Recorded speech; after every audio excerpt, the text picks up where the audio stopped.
Mother India agriculture lands dream farms phase 3 extension మోర్కి. ఇక్కడ మనము మొత్తం ప్లాంటేషన్ చేశాము. మీరు చూస్తున్నది మహోగని ప్లాంటేషన్. ఆల్మోస్ట్ 8 నుంచి 10 ఫీటు ఆల్రెడీ హైట్ పెరిగినవి. సో ఈ మహోగని చెట్లు ఫర్నిచర్, ఓడల తయారీ, బోట్స్ తయారీ, వుడెన్ హౌసెస్కి, మ్యూజికల్ ఇన్స్ట్రుమెంట్స్కి ఎక్స్క్లూజివ్గా వాడతారు. దీంతోపాటు ఎవరైతే ఇక్కడ ప్లాట్స్ తీసుకుంటారో వాళ్ళకి విత్ డ్రిప్ ఇరిగేషన్తో పాటు చెట్లు చుట్టూ ఫెన్సింగ్ మనం వేసి 15 ఇయర్స్ దీన్ని మనం టేక్ కేర్ చేస్తాము.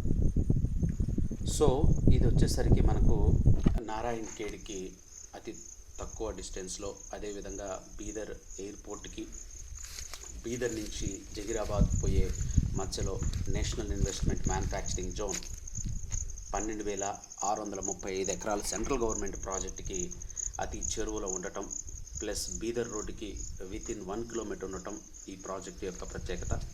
సో ఈ ప్రాజెక్ట్లో ఎవరైతే కొనుక్కుంటారో వాళ్ళకి మంచి రిటర్న్స్ వస్తాయి. At the same time plantation మీద కూడా ఇన్కమ్ వస్తుంది. సో ఈ వెంచర్లో ఇంకా కొన్ని ప్లాట్లు విత్ ప్లాంటేషన్తో మనకు అవైలబుల్ ఉన్నాయి. 303 గజాలు, 4 లక్షలు. జై మదర్ ఇండియా.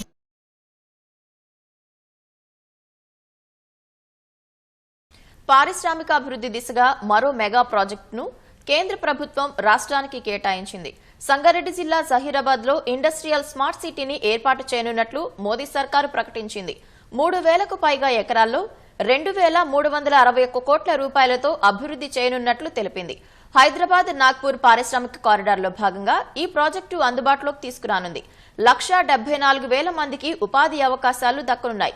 కేంద్రం ప్రకటించిన పారిశ్రామిక పార్క్ వల్ల జహీరాబాద్ రూపురేఖలు మారిపోతాయని స్థానిక పారిశ్రామికవేత్తలు హర్షం వ్యక్తం చేస్తున్నారు.